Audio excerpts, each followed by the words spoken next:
الحمدللہ رب العالمین والصلاة والسلام علی سید الانبیاء والمرسلین۔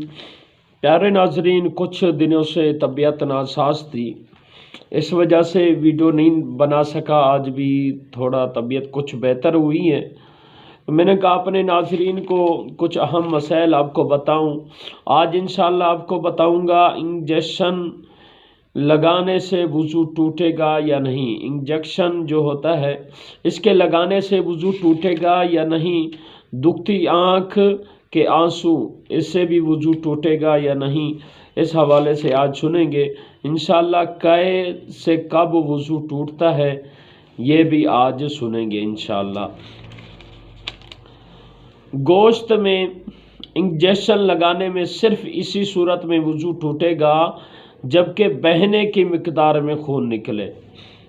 جبکہ نس کا انجیکشن لگا کر پہلے اوپر کی طرف خون کھینچتے ہیں جو کہ بہنے کی مقدار میں ہوتا ہے، لہٰذا وضو ٹوٹ جاتا ہے۔ جیسے انجیکشن لگاتے ہیں تو اوپر کی طرف خون کھینچتے ہیں تو یہ بہنے کی مقدار میں ہوتا ہے، اس سے کیا ہوتا ہے؟ وضو ٹوٹ جاتا ہے۔ اسی طرح گلوکوز وغیرہ کی ڈرپ نس میں لگوانے سے وضو ٹوٹ جائے گا، کیونکہ یہ بہنے کی مقدار میں خون نکل کر نلکی میں آ جاتا ہے۔ ہاں، اگر بالفرض بہنے کی مقدار میں خون نلکی میں نہ آئے تو وضو نہیں ٹوٹے گا۔ یعنی گلوکوز وغیرہ کی بوتل لگا رہے ہیں یا بنوڈا وغیرہ لگا رہے ہیں یا کوئی اور چیز بوتل لگا رہے ہیں، تو اگر لگایا ہے تو بہنے کی مقدار میں وہ نالی میں خون نہیں آیا، نلکی میں خون نہیں آیا تو آپ کا وضو نہیں ٹوٹے گا۔ اگر آ گیا ہے، خون آ گیا ہے تو وضو آپ کا ٹوٹ جائے گا۔ آگے ہے سرنج کے ذریعے ٹیسٹ کرنے کے لیے خون نکالنے سے وضو ٹوٹ جاتا ہے، کیونکہ یہ بہنے کی مقدار میں ہوتا ہے، تو اسی لیے یہ خون پیشاب کی طرح ناپاک بھی ہوتا ہے۔ اس خون سے بھری ہوئی شیشی جیب میں رکھ کر نماز نہ پڑھیے۔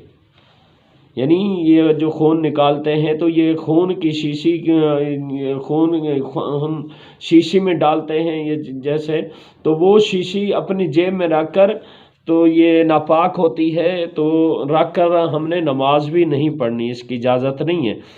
آگے ہے دکھتی آنکھ کے آنسو۔ آنکھ کی بیماری کے سبب جو آنسو بہا وہ ناپاک ہے، یعنی بیماری ہے تو اس کے سبب جو آنسو بہے ہیں وہ ناپاک ہے اور وضو بھی توڑے گا۔ افسوس اگر اکثر لوگ اس مسئلہ سے ناواقف ہوتے ہیں اور دکھتی آنکھ سے بوجہ مرض بہنے والے آنسو کو اور آنسو کی مانند سمجھ کر آستین یا کرتے کے دامن وغیرہ سے پونجھ کر کپڑے کو ناپاک کر ڈالتے ہیں۔ یعنی دکھتی آنکھ سے، آنکھ کی بیماری کے سبب جو آنسو بہا ہے وہ ناپاک ہے۔ اکثر لوگ جو ہے نا ایسا کرتے ہیں تو وہ اپنی آستین وغیرہ سے یا کرتے سے صاف کر لیتے ہیں، یہ اپنا کرتا یعنی ناپاک کپڑے ناپاک کر لیتے ہیں، ایسا نہیں کرنا چاہیے۔ آگے ہے نابینا کی آنکھ سے جو رطوبت، نابینا کی جو آنکھ ہے جو رطوبت بوجہ مرض نکلتی ہے وہ ناپاک ہے۔ اگر مرض ہے، اسے جو مرض لگی ہوئی ہے، جو رطوبت نکلتی ہے وہ ناپاک ہے اور اس سے وضو بھی ٹوٹ جاتا ہے۔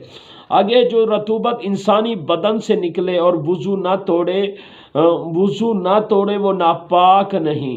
یعنی جو رطوبت انسانی بدن سے نکلتی ہے وضو نہیں ٹوٹتا، وہ ناپاک بھی نہیں ہے۔ مثلاً خون یا پیپ بہہ کر نہ نکلے یا تھوڑے قے کے منہ بھر میں نہ ہو، پاک ہے۔ یعنی خون یا پیپ بہہ کر نہیں نکلی یا قے وغیرہ کی منہ بھر نہیں تھی تو یہ اس سے بھی یہ جو ہے نا وضو نہیں ٹوٹے گا، یہ پاک ہے۔ آگے ہے منہ بھر قے کھانے پینے، یعنی پیلے رنگ کڑوا پانی کی وضو توڑ دیتی ہے۔ یعنی منہ بھر قے آ گئی، پیلا رنگ تھا، کڑوا پانی کی طرح تھی تو وضو یہ توڑ دیتی ہے۔ جو قے تکلف کے بغیر نہ روکی جا سکے اسے منہ بھر کہتے ہیں۔ منہ بھر قے پیشاب کی طرح ناپاک ہوتی ہے، اسے چھینٹیوں سے